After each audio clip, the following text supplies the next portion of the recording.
Welcome to another deep dive.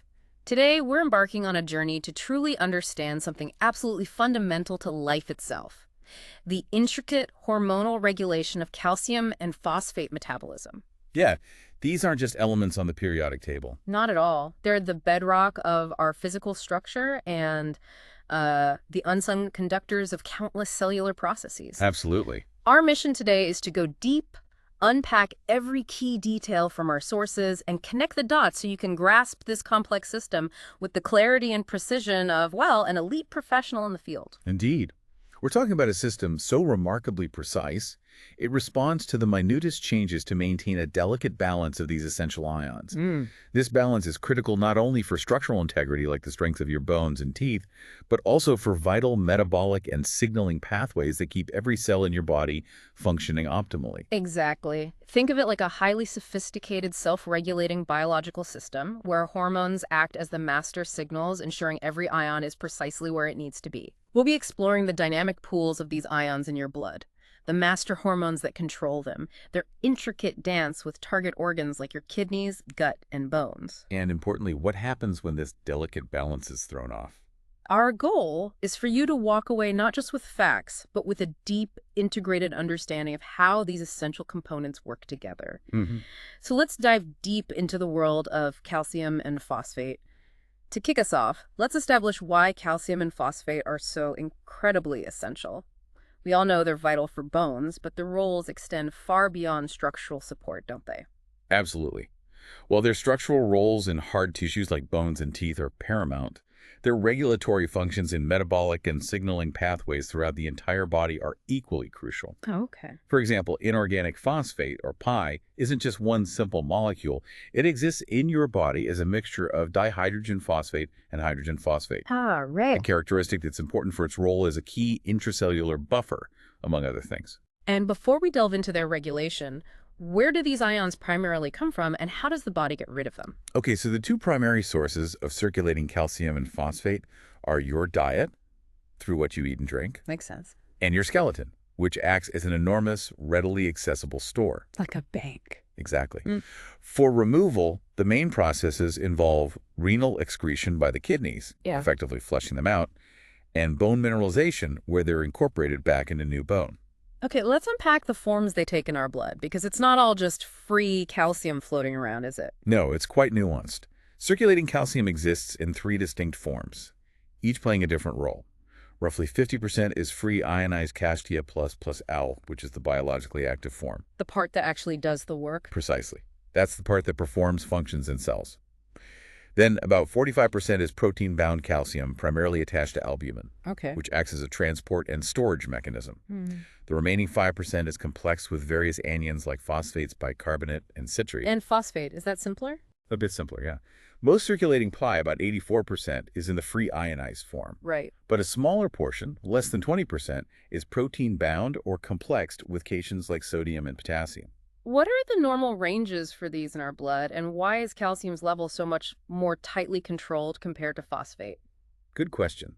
Normal total serum calcium typically ranges from 8.5 to 10.2 milligrams per deciliter, or 2.2 to 2.6 millimolar. Okay. Phosphate, on the other hand, is normally between 3 and 4.5 milligrams per deciliter. So a wider range for phosphate. Definitely. The reason for calcium's tighter control is its absolute criticality for so many cellular functions, both inside and outside the cell. Think muscle contraction, nerve signals. Everything, basically. Pretty much.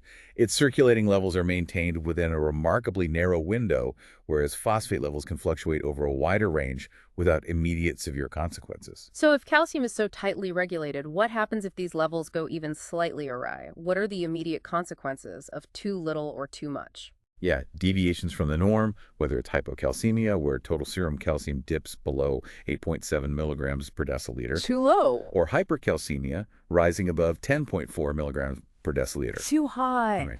Either can trigger a broad spectrum of pathophysiological changes. These could include severe issues like neuromuscular dysfunction, think tetany, or weakness, central nervous system problems, renal insufficiency, calcification of soft tissues, and significant skeletal pathology. Wow. Serious stuff very quickly. Very quickly. And phosphate, while not having the same minute-to-minute tight regulation as calcium, is still fundamentally crucial, especially inside cells. Absolutely. Phosphate is a key intracellular component because it forms the high-energy bonds of ATP. The energy currency. Exactly, the very currency of life for our cells. Beyond energy, phosphorylation and dephosphorylation, adding or removing phosphate groups are critical regulatory steps in countless metabolic pathways. Like on-off switches for proteins. Precisely. And phosphate also forms the essential backbone for nucleic acids, DNA, and RNA, the building blocks of our genetic material. So, given their critical roles, it's clear these levels need precise regulation, and that's where hormones come in. Who are the main conductors of this metabolic orchestra? Well, classically, parathyroid hormone, or PTH, and 1025-dihydroxyvitamin D, also known as calcitriol, have been considered the most important calciotropic hormones. Meaning they mainly regulate calcium. Correct. More recently, however, a critical new player has been elucidated, fibroblast growth factor 23, or FGF23. Ah, yes. This peptide, produced by bone cells themselves, has been a real game changer in our understanding of how serum phosphate is regulated. Let's start with PTH then. Where does it come from and what's its primary mission in this complex system? Sure. PTH is produced and secreted by the principal or chief cells of the parathyroid glands, 4 tiny glands located in your neck, usually behind the thyroid. Okay. Its absolute primary mission is to protect against hypocalcemia, specifically too little calcium in the blood. Its direct targets where it exerts its immediate effects are bone and the kidneys. And it has a fascinating relationship with vitamin D, right? They don't just act independently. That's right. PTH also functions in a positive feed-forward loop. It actually stimulates the production of that active form of vitamin D, 1025-dihydroxyvitamin D. Boosting it when calcium is low. Exactly. It's a coordinated response. How quickly does PTH act? Is it a slow, sustained response or something more immediate? It acts very rapidly. PTH has an incredibly short half-life in the circulation, just about 2 minutes. Wow, 2 minutes. Yeah, which is perfectly consistent with its role in minute-to-minute regulation of plasma calcium. It allows for really quick adjustments. This next part is truly remarkable. How does the parathyroid gland know precisely when to release PTH? What's its sensing mechanism? Ah, that's where the plasma membrane calcium sensing receptor, or calci-ARSA, comes in. This receptor is located on the surface of the parathyroid chief cells. The sensor. Exactly. It's exquisitely sensitive to extracellular calcium concentration. The primary signal that triggers PTH secretion is a decrease in circulating calcium. Makes sense. Low calcium, more PTH. Right. Conversely, as extracellular calcium levels rise, they bind to the KSR, which then acts to repress PTH secretion. So it's like an incredibly sensitive thermostat for calcium. Precisely. Although the KSR technically binds to extracellular calcium with a relatively low affinity, it's extremely sensitive to even minute changes in calcium levels. Okay. The relationship between calcium concentration and PTH secretion is described by a steep inverse sigmoidal curve. What this means is that just a tiny change, maybe a 0.2 millimolar difference in blood calcium, Very small. very small, can trigger the full range of PTH secretion from basal resting levels all the way up to maximal output. That really highlights how critical precise calcium levels are. It does. It underpins virtually every cellular process. It's not just a mineral. It's a fundamental cellular signal, explaining why the body invests so heavily in its regulation. And this KSR does more than just control the rate of PTH secretion, doesn't it? It seems to have a hand in how much PTH is even available. It does. Good point. In addition to acutely inhibiting secretion, activation of the KSR also promotes the degradation of PTH that's already stored within the chief cell. So it gets rid of stored hormone, too. Yeah, and this process results in the secretion of biologically inactive carboxy-terminal PTH fragments. These fragments are also produced by peripheral metabolism of PTH in the liver and kidney. Ah, okay. That's why current PTH assays use 2 different antibodies to specifically measure only the intact biologically active PTH molecule, PTH 184. What about the longer-term regulation of PTH production? Is it just about immediate release, or are there deeper controls? There are deeper controls, too. Over a longer time frame, PTH production is regulated at the level of its mRNA stability and gene transcription. So making the message and making the protein. Exactly. When calcium levels decrease, specific proteins stabilize the PTH mRNA, which then increases the translation, the making of PTH. Okay. And importantly, 1025-dihydroxyvitamin D also plays a crucial role here. It represses PTH gene transcription in a negative feedback loop. Stopping production. Right. And it also upregulates the expression of the KSR gene itself, making the gland more sensitive to calcium. But you said earlier that when calcium is very low, both can be high. Yes, that's a fascinating point. During a severe hypocalcemic challenge, the acute, strong signal from the low calcium can actually override this inhibitory effect of vitamin D, allowing both PTH and 1025 dihydroxyvitamin D levels to be elevated simultaneously to maximize the effort to restore calcium. This raises an important question. What happens when the KSR itself, this critical sensor, isn't working properly? Yeah, in the clinic, we see conditions that really illuminate its importance. One example is benign familial hypercalcemia, or FHH. Just HH. Patients with FHH are heterozygous for inactivating mutations of the KSR gene. So one copy of the gene is faulty. Exactly. Okay. Because of this partial loss of function, their parathyroid glands require higher levels of calcium to suppress PTH secretion. They're less sensitive. Right, which leads to an elevated calcium set point in their blood and chronic hypercalcemia, high calcium. Okay, but the name says hypocalciuric. Low calcium in urine. Right, that's the other interesting part. The KSR is also expressed in the renal tubule, where it normally inhibits calcium reabsorption when blood calcium rises, telling the kidney to excrete excess calcium. So the hypocalciuria seen in FHH, despite the hypercalcemia, is due to the kidney's reduced ability to sense and respond to that elevated blood calcium by increasing calcium excretion. The kidney sensor is faulty too. Got it. And there's a related peptide, PTHRP, that's important in specific contexts, even though it's not a direct player in everyday calcium regulation? Yes, PTH-related peptide, or PTHRP. Yeah. It has significant structural homology with PTH at its N-terminus. The important functional part. Exactly, meaning their critical active parts are very similar. Yeah. But unlike PTH, it's not regulated by circulating calcium and normally doesn't play a role in adult calcium phosphate homeostasis. Right. However, it becomes very important in specific physiological and pathological situations. For example, during lactation, PTHRP promotes maternal bone resorption and calcium transport into milk. For the baby? Right. During development, it regulates placental calcium transport and is key for chondrocyte proliferation and differentiation in long bone growth plates, literally shaping our skeletons. And what's particularly striking here is that certain tumors can secrete very high levels of PTHRP. The hypercalcemia of malignancy. Exactly. Causing a severe form of hypercalcemia with symptoms that can closely resemble primary hyperparathyroidism. So where do both PTH and PTHRP actually exert their effects? What's their common target? Good question.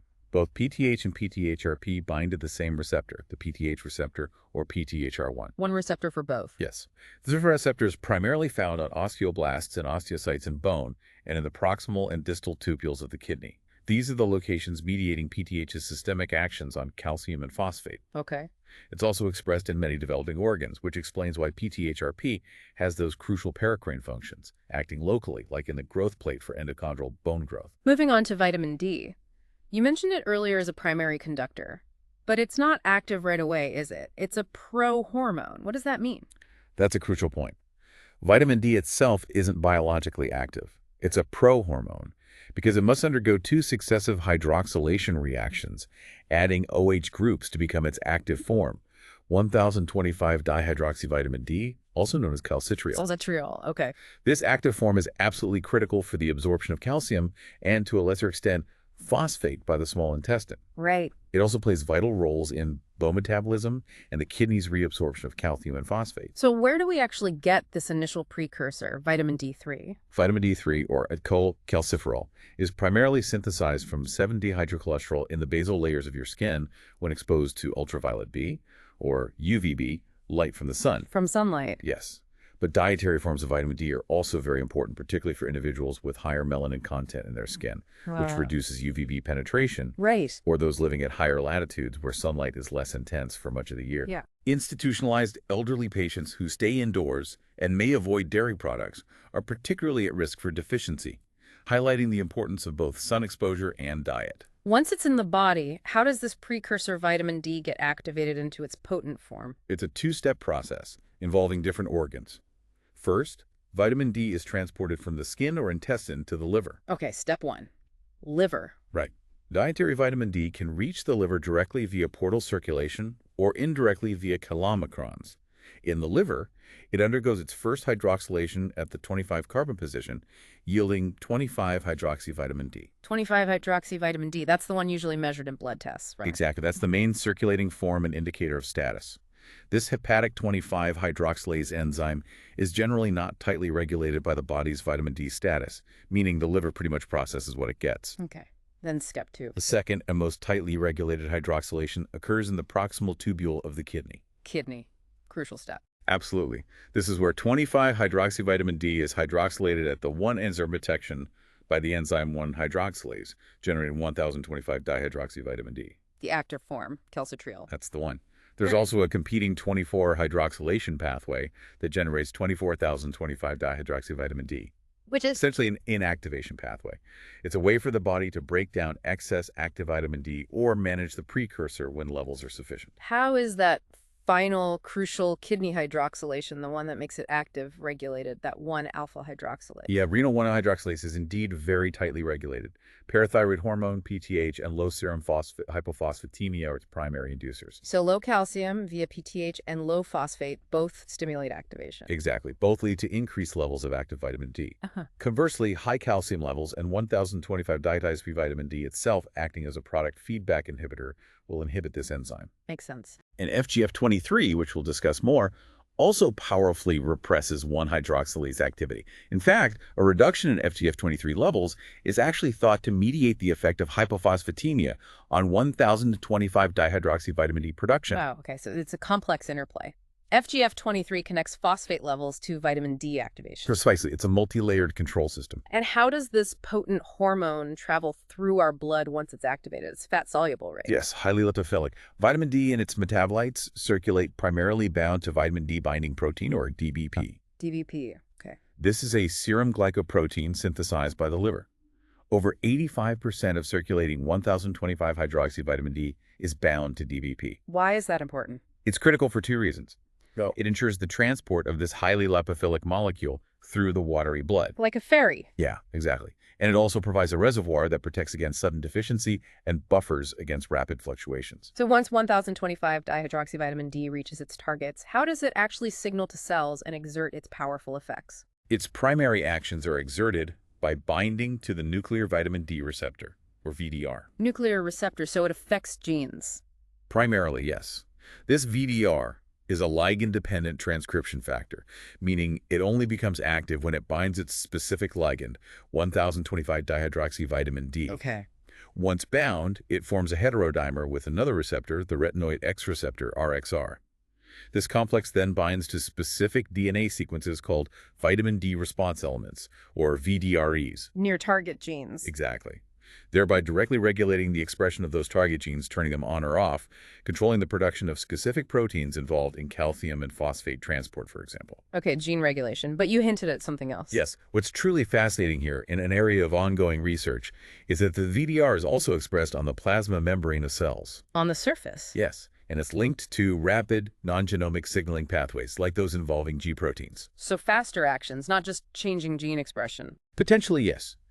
This discovery is actually leading to the development of novel vitamin D analogs, modified versions, that can specifically target either the nuclear VDR or the membrane-localized VDR. Why would you want to do that? Well, it could pave the way for selective treatments with potentially fewer side effects, targeting only the desired pathway. Very interesting. Now let's talk about the relatively newer player on the block that you mentioned, FGF23. Its discovery really changed our understanding, didn't it? It absolutely did.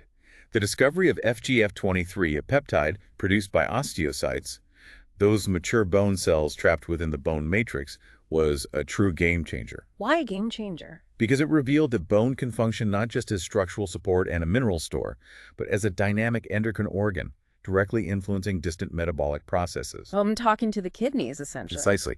FGF23's primary role is as a negative regulator of serum phosphate. Meaning it lowers phosphate. Correct. It acts predominantly by inhibiting phosphate reabsorption in the kidney. And there are specific diseases linked to its dysregulation, which really highlight its importance. Yes. Several significant hypophosphatemic disorders, low phosphate disorders, are associated with excess production of FGF23, demonstrating its powerful effect. Like what? These include certain forms of rickets in children, which is a condition of impaired bone mineralization, Right. and tumor-induced osteomalacia in adults. In autosomal dominant hypophosphatemic rickets, or ADHR, a mutation in the FGF23 gene itself prevents its proper cleavage and inactivation. So too much active FGF23 sticks around. Exactly, leading to an excess. Another is X-linked hypophosphatemic rickets, caused by excess FGF23, secondary to a mutation in a different gene, the PHYSIOLOgy gene, which normally helps downregulate FGF23 production. Okay. And lastly, FGF23 can be ectopically produced, meaning produced in the wrong place, by slow-growing, often hidden, mesenchymal tumors. Wow. This causes a severe hypophosphatemic paraneoplastic syndrome that, interestingly, resolves if the tumor is found and removed. Is its full physiological role completely understood, or are there still pieces of the puzzle researchers are trying to fit together? Not completely. Many questions remain, particularly how phosphate itself is directly sensed by the body to regulate FGF23 production. How does the osteocyte know phosphate is high? Yeah, the sensor question again. Right. However, new evidence is emerging, suggesting that the FGF receptor, FGFR1, in osteocytes might actually bind directly to phosphate independently of FGF itself. Acting as a phosphate sensor. Potentially, yes. That's an active area of research. While circulating phosphate isn't as tightly regulated minute to minute as calcium, it's clear that long-term elevation of phosphate is strongly associated with increased FGF23 production. Okay. And interestingly, in another feedback loop, 1025-dihydroxyvitamin D, which, remember, enhances intestinal phosphate absorption, Right. actually decreases FGF23 production by osteocytes. So vitamin D tells the bone, okay, maybe hold off on lowering phosphate too much. It's another layer of interconnected regulation. It's incredibly complex. So these three hormones, PTH, vitamin D, and FGF23, have specific actions on specific organs. Let's break down how they influence the handling of calcium and phosphate in the kidneys, the small intestine, and bone. First, the kidneys. How do they handle calcium and phosphate under the influence of these hormones? Okay, the kidneys are absolutely central regulators. In the kidney, PTH has a crucial dual effect. First, it significantly promotes calcium reabsorption, mainly in the distal tubule and the thick ascending limb of the loop of Henle. Saving calcium. Exactly, ensuring calcium is conserved from the urine. At the same time, PTH actively inhibits phosphate reabsorption in the proximal tubule by inhibiting specific transporters called NPT2. Getting rid of phosphate. Right, thereby favoring phosphate excretion in the urine. This is a really critical balancing act. Why is that balance so important? It allows PTH to correct hypocalcemia by reabsorbing calcium from the kidney without causing a problematic rise in blood phosphate, which would otherwise happen as calcium and phosphate are mobilized together from bone. Oh, very clever. And FGF23 in the kidney, what's its specific mandate? FGF23 binds to its receptor complex, which consists of FGFR1 and a co-receptor called clotho on the proximal tubule cells. The clotho, okay. Its primary action here is to inhibit those same NPT2 phosphate transporters, strongly promoting phosphate excretion. It's the main phosphaturic hormone, the hormone that makes you pee out phosphate. Got it. It also powerfully inhibits that 1-hydroxylase enzyme we talked about. Reducing active vitamin D production. Correct, which further contributes to lowering phosphate levels as vitamin D normally promotes phosphate absorption. What about 1025-dihydroxyvitamin D's role in the kidney? It plays a supporting role. It supports calcium reabsorption by stimulating the production of a calcium-binding protein called calbinin D28K. A helper protein. Yeah, which helps buffer and escort intracellular calcium within the kidney cells, facilitating its transport back into the blood.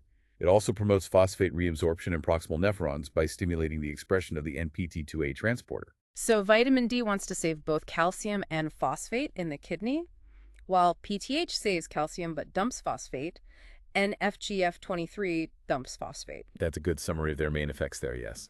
The net result depends on which hormone is dominant in a given situation. We briefly mentioned calcitonin earlier. Does it actually play a significant role in human calcium regulation? It seems like it's often brought up but then minimized. That's a perceptive point. Calcitonin is a peptide hormone produced by the C cells of the thyroid gland, and its secretion is positively regulated by serum calcium, also via the KSR. Okay. Its receptor is expressed in osteoclasts, the bone-resorbing cells, where it rapidly and directly inhibits bone resorption. So it should lower calcium, right? You'd think so. However, this is where it gets interesting. In humans, calcitonin does not appear to play a major physiological role in regulating serum calcium from minute to minute or day to day. Yeah. Even complete absence, like after thyroid surgery or significant excess, like in medullary thyroid cancer, which produces tons of it, doesn't significantly perturb serum calcium levels in otherwise healthy individuals. Huh. So why is it even there? That's still debated. It might play a role during periods of high calcium stress, like pregnancy or growth, but its everyday role seems minimal. More potent forms, like salmon calcitonin. From fish? Yes, it's much more potent in humans. Uh-huh. It has historically been used therapeutically as an anti-resorptive agent for conditions like Paget's disease and osteoporosis, though newer agents are often preferred now. Okay. And remains a useful histochemical marker for diagnosing and monitoring medullary thyroid cancer, but for day-to-day calcium balance, not a key player in humans. Let's move to the small intestine. This is where we absorb these vital elements from our diet. How does that process work? Right, the small intestine is our portal for dietary intake. Dietary calcium intake can vary widely, but let's take an average intake of 1,000 milligrams per day. Typically, maybe about 350 milligrams would be absorbed. This is counterbalanced by about 150 milligrams secreted by the intestine itself into the gut. Secreted back in. Why? It's part of normal gut turnover and electrolyte balance. So the net absorption is around 200 milligrams per day in this example. Okay, net 200 milligrams. Where does this absorption happen? Most calcium absorption takes place in the proximal small intestine, specifically the duodenum and the jejunum, where the conditions are most favorable. And how is that absorption stimulated, especially when we need more calcium, like if intake is low? Calcium absorption is very strongly stimulated by 1025 dihydroxyvitamin D, the active form. Vitamin D again. Yes. This makes absorption far more efficient, particularly when dietary calcium intake is low, allowing the body to maximize uptake from whatever calcium is available in the diet. How does it actually get across the intestinal wall? Calcium is absorbed by two main routes. There's a passive paracellular route, which occurs between the intestinal cells. Just squeezing through the gaps. Kinda, yeah. Driven by concentration gradients. Then there's a more controlled, active transcellular route going through the cells. And that's the regulated one. That's the one regulated by vitamin D. Let's break that down. First, calcium moves from the gut lumen into the enterocyte, the intestinal cell, through specific apical calcium channels called TRPV5 and TRPV6. Channels on the gut side. Right. This movement is driven by both chemical and electrical gradients. Once inside the cell, calcium ions quickly bind to a specific intracellular calcium-binding protein called calbindin D9K. Why bind it? This serves two purposes. It keeps the free calcium level inside the cell very low, preventing toxicity. And it helps shuttle the calcium ions across the cell towards the other side. Okay, like an escort service. Something like that. Yeah. Finally, calcium is actively transported across the basolateral membrane, the side facing the bloodstream out of the cell and into the blood. This happens against its electrochemical gradient. Needs energy. Yes, primarily by an ATP-driven pump called the plasma membrane calcium ATPase, or PMCA, and also partly by the sodium calcium exchanger, or NCX. Okay. And vitamin D's role? Crucially, 1025 dihydroxyvitamin D powerfully stimulates the production of all these components. The TRPV channels, the calbindin D9K, and the PMCA pump. So it upgrades the whole transport system. Exactly, significantly enhancing the capacity for calcium absorption. And what about phosphate absorption in the small intestine? Is it similarly complex? Phosphate absorption is somewhat less complex and less tightly regulated than calcium. The fraction of dietary phosphate absorbed, mainly in the jejunum, remains relatively constant at about 70%. 70%? That's quite efficient. It is. And it's under relatively minor hormonal control by 1025 dihydroxyvitamin D compared to calcium. Okay. The limiting process in transcellular phosphate absorption seems to be its transport across the apical brush border, the surface of the intestinal cell facing the gut lumen. This is primarily mediated by a sodium phosphate cotransporter called NPT2B. NP22B in the gut, NPT2A and C in the kidney. Exactly. Similar family, different locations and regulation. Finally, let's talk about bone. It's our body's vast store of calcium and phosphate, but it's clearly not a static vault, is it? It's constantly changing. Far from it. Once peak bone mass is achieved in an adult, the skeleton is a remarkably dynamic organ constantly being remodeled. This isn't just passive storage. It's an active process. What does remodeling involve? It involves the coordinated activities of various bone cells. It begins with the removal of old, fatigued, or micro-damaged bone-by-bone resorbing cells called osteoclasts. The demolition crew? Right. This is followed by the precise recruitment of bone-forming cells called osteoblasts to the site. The construction crew? Exactly.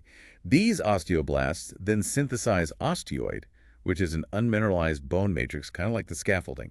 This osteoid then undergoes controlled mineralization with calcium and phosphate to form new, mature bone. This constant cycle ensures the skeleton remains strong, repairs damage, and can adapt to stresses. And osteocytes, those cells trapped within the bone, are now understood to be really crucial here, aren't they? Not just passive bystanders. Yes, their role is now understood to be absolutely central. Osteocytes, which are terminally differentiated osteoblast lineage cells trapped within tiny cavities called lacunae deep inside the bone matrix. Stuck in the bone they made. Pretty much. They are now thought to occupy a central role in orchestrating this whole bone remodeling process.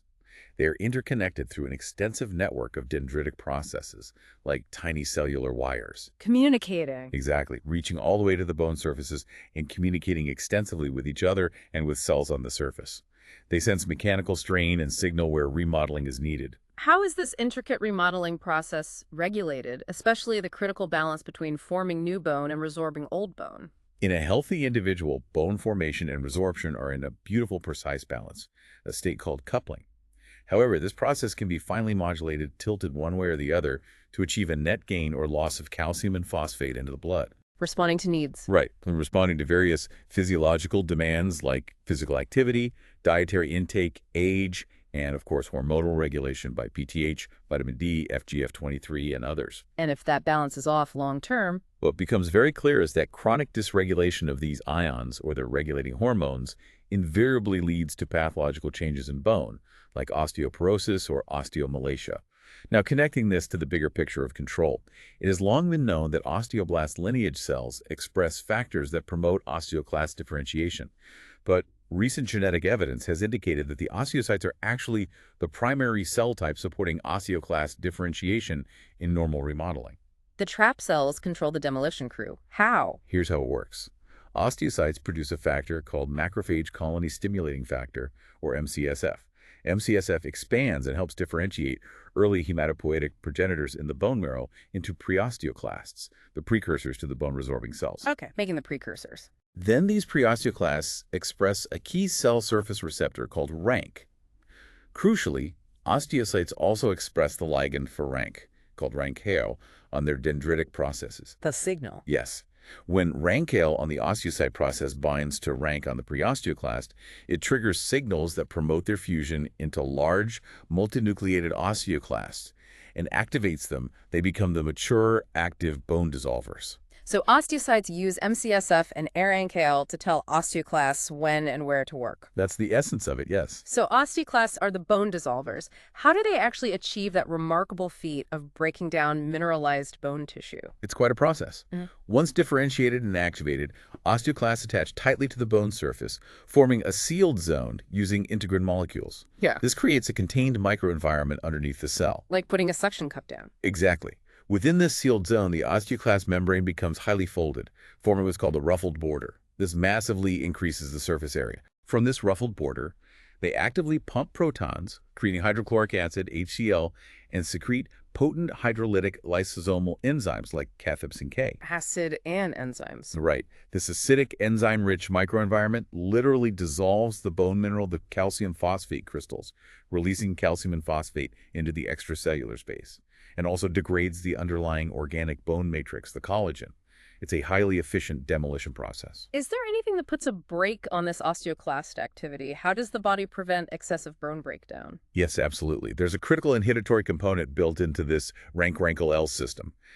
Osteocytes and also osteoblasts produce another soluble factor called osteoprogesterone, or OPG. OPG. The protector. You could think of it that way. OPG acts as a decoy receptor for RANKL and essentially floats around, binds to RANKL, and prevents RANKL from binding to its real receptor rank on the preosteoclast. So it intercepts the go signal. Precisely. By doing this, OPG potently inhibits osteoclast differentiation and function. Therefore, the delicate balance between the amount of RANKL versus OPG produced by osteocytes and osteoblasts determines the net extent of osteoclast differentiation and bone resorption. It's a key regulatory switch. How do our key hormones, PTH and vitamin D, directly influence this complex bone remodeling process and this RANKL-OPG balance? Okay, as a primary calciotropic hormone, PTH is a potent regulator of bone resorption, especially when calcium levels are low. Now, importantly, the PTH receptor, PTHR1, is expressed on osteoblast lineage cells and osteocytes. But not directly on osteoclasts. Correct. PTH doesn't talk directly to the osteoclast. Instead, PTH acts on osteocytes and osteoblasts, signaling them to increase their expression of MCSF and critically to increase the expression of RNKL relative to OPG. Tilting the balance towards RNKL. Exactly. This shifts the RNKL-OPG ratio, leading to more osteoclast formation and activity, thus stimulating bone resorption to release calcium. And vitamin D. 1025-dihydroxyvitamin D also stimulates bone resorption, primarily by upregulating RNKL expression in osteocytes and osteoblasts, often working synergistically with PTH. But it's really important to recognize the context here. While elevated PTH working together with 1025-dihydroxyvitamin D will absolutely defend plasma calcium levels by promoting bone resorption during a hypocalcemic challenge. When you need calcium now. Right. But when PTH levels are normal, day-to-day bone remodeling is primarily a locally controlled process.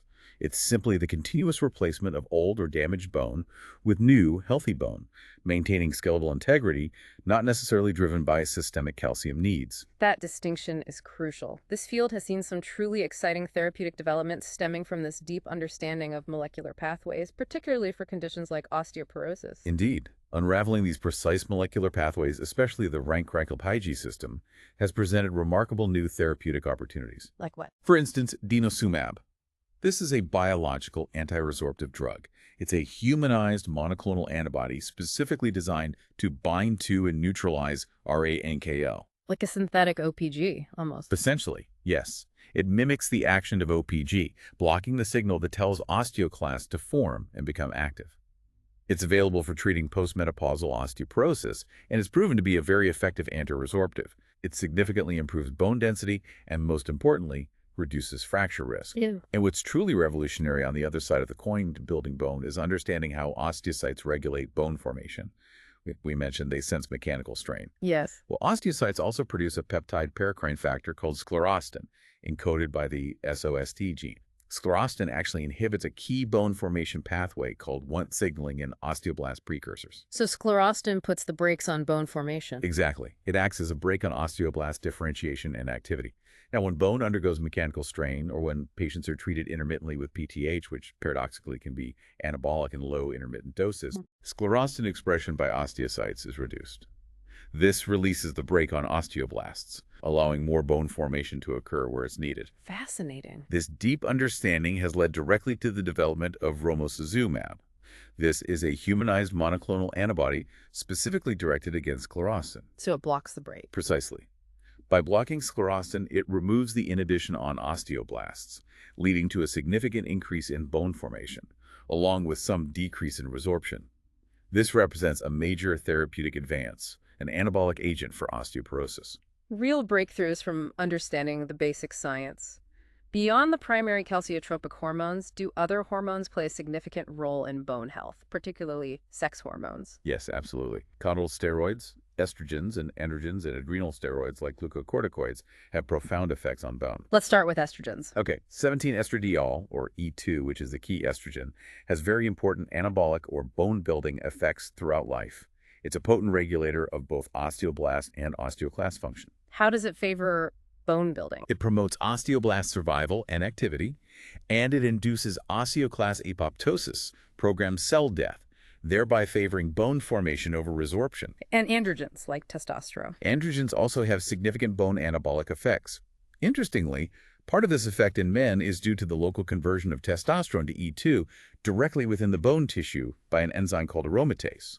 So men get bone benefits from both testosterone and the estrogen they make from it. That's right. The combined effects of testosterone and E2 likely account for the generally higher peak bone mass observed in men compared to women. So these hormones largely account for the observed differences in bone mass between sexes. To a large extent, yes. Yes. And crucially, in postmenopausal women, the sharp decline in estrogen production due to ovarian failure leads to a disruption of this balance. Right, menopause. This results in an initial phase of rapid bone loss, often lasting about 5 years, where resorption significantly outpaces formation.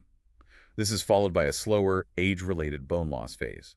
This pattern makes women particularly susceptible to postmenopausal osteoporosis. And what about glucocorticoids, often used therapeutically for inflammation or immune suppression? What's their impact on bone?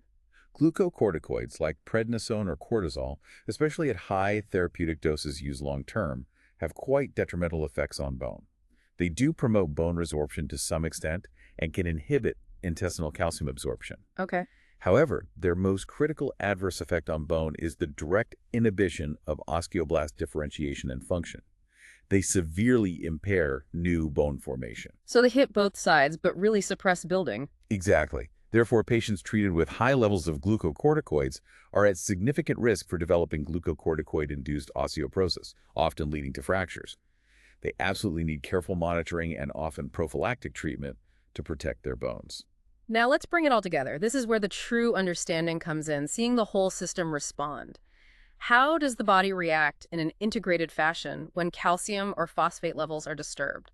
Let's imagine a hypocalcemic challenge first, a sudden drop in blood calcium. How does that intricate hormonal dance unfold?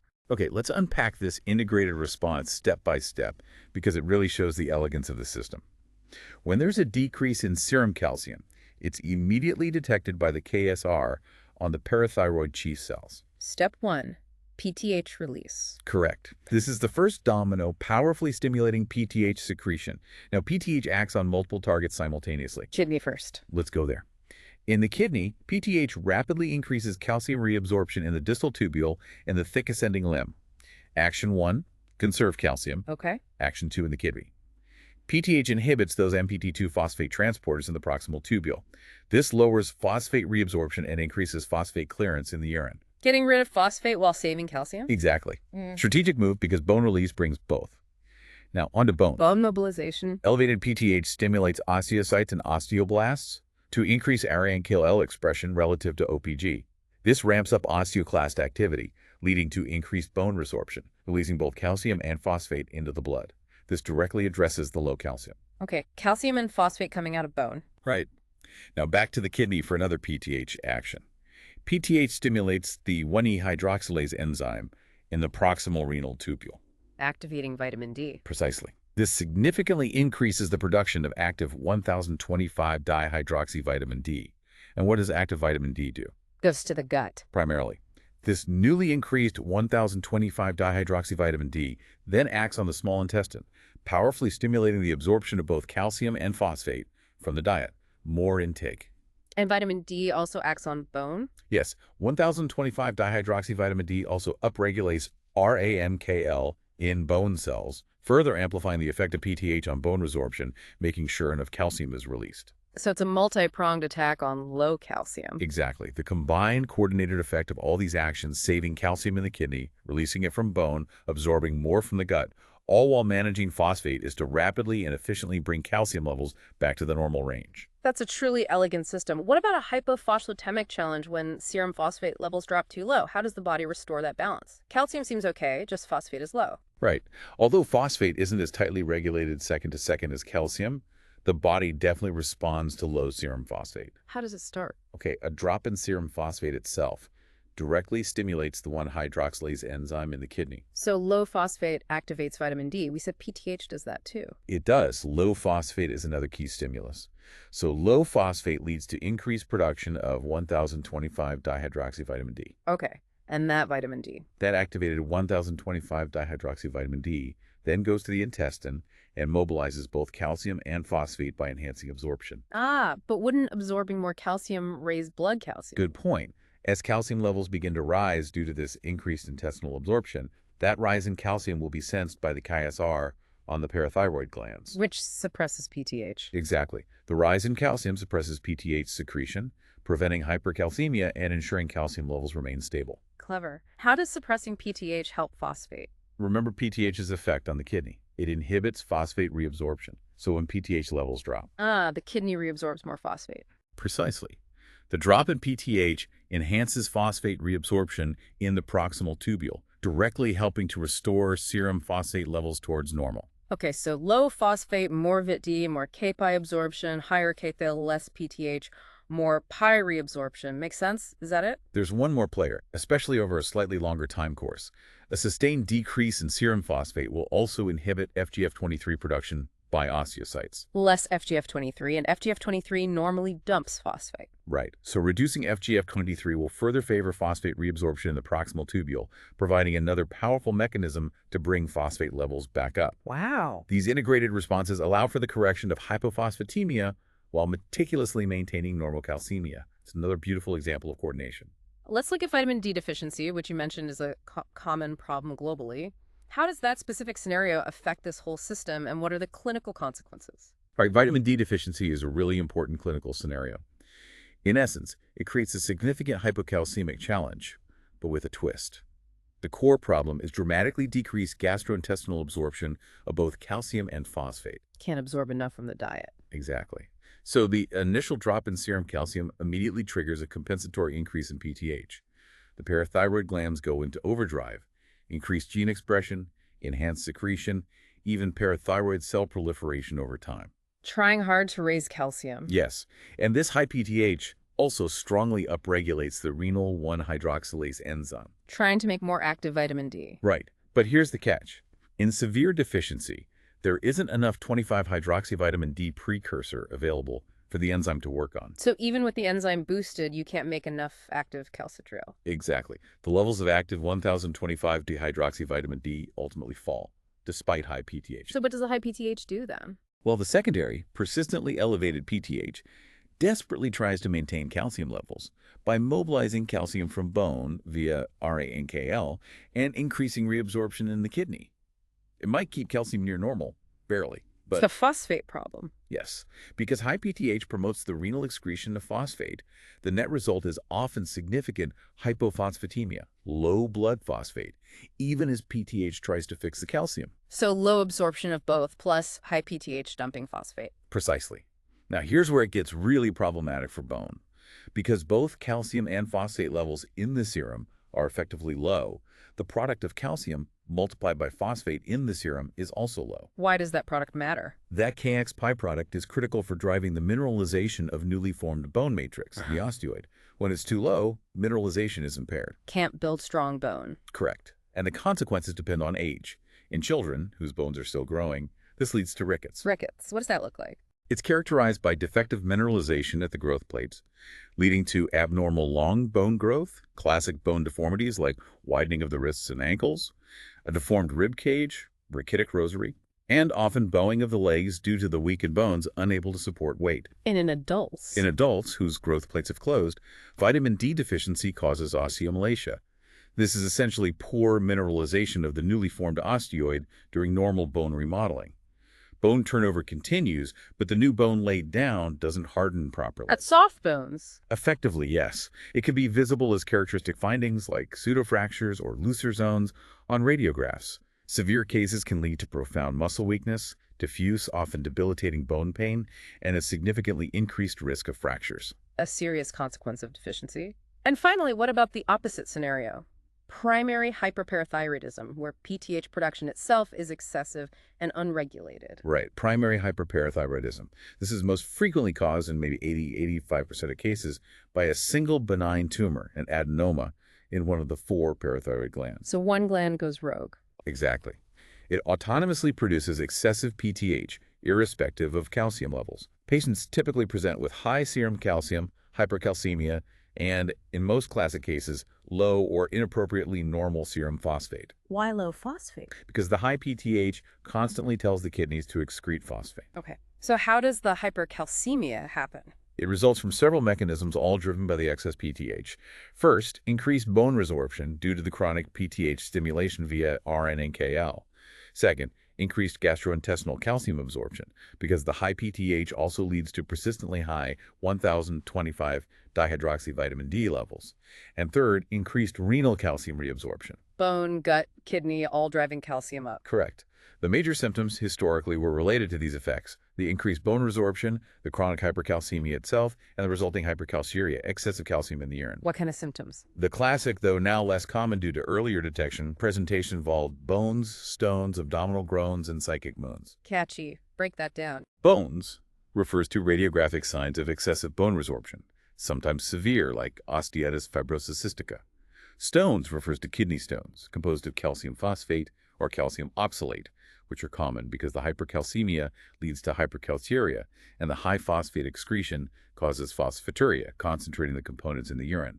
Abdominal groans could refer to constipation, nausea, peptic ulcers, or pancreatitis, all linked to hypercalcemia. And psychic moans encompass psychological disorders like depression, anxiety, fatigue, lethargy, mental confusion, and in very severe hypercalcemia, say, above 15 milli-GDL, even coma. Sounds quite severe. It can be. Fortunately, with the advent of routine blood chemistry screening in many parts of the world, primary hyperparathyroidism is often detected much earlier now, when patients have milder hypercalcemia and fewer or even no obvious symptoms. This allows for treatment before severe complications develop. So what does this all mean when we bring it back to our original goal of deep understanding? We've really covered how serum calcium and phosphate pools aren't simple. They're comprised of ionized, complex, and protein-bound forms. Each with a role. Exactly. Yeah. All maintained within specific critical concentration ranges by a dynamic balance of influx from gut and bone and efflux routes to bone and kidney. We've unpacked the absolute pivotal role of the parathyroid gland and its exquisitely sensitive calcium-sensing receptor in precisely regulating PTH secretion moment by moment. We've traced the incredible journey of 1025-dihydroxyvitamin D, from its precursor made in the skin by sunlight through activation in the liver and then that tightly regulated step in the kidney. And we saw how PTH hypophosphatemia and even FGF23 fine-tune its production. And we've truly gone deep into the target organs, the gut, bone, and kidney, and how PTH, 1025-dihydroxyvitamin D, and FGF23 exert their precise, often opposing or synergistic, control over calcium and phosphate mobilization, absorption, reabsorption, and excretion. We also specifically highlighted how FGF23, coming from bone itself, acts as the primary regulator of serum phosphate by inhibiting its renal reabsorption, really cementing the idea of bone as an endocrine organ. And we explored how other crucial hormones like estrogens, androgens, and glucocorticoids profoundly affect bone health and interact with this mineral balance. And by walking through those integrated hormone responses to specific challenges, hypocalcemia, hypophosphatemia, and vitamin D deficiency, we've gained, I think, a profound understanding of the complex downstream consequences, from the bone diseases like rickets and osteomalacia to endocrine disorders like primary hyperparathyroidism. Absolutely. This deep dive truly underscores that while bone provides this vast physical store of calcium and phosphate, their physiological regulation is a constant, intricate, dynamic, and absolutely essential dance. It's not a static balance sheet, it's a continuous, active process. Every detail, every feedback loop we discussed is designed for maintaining metabolic harmony. Indeed. It's incredibly elegant when you see how the pieces fit together. So here's a final provocative thought for you, our listeners, to mull over. Considering how exquisitely sensitive the body is to even minute fluctuations in calcium and phosphate, and how deeply interconnected all these hormonal pathways and cellular mechanisms are, how might our increasing mastery of these molecular details continue to revolutionize not just our treatments for bone diseases like osteoporosis, but potentially our understanding and management of other systemic metabolic disorders, perhaps even aging itself in the coming decades? A fascinating question to ponder. Thank you for joining us on this deep dive. We hope you feel incredibly well informed, maybe even like an elite professional, and ready to explore even further.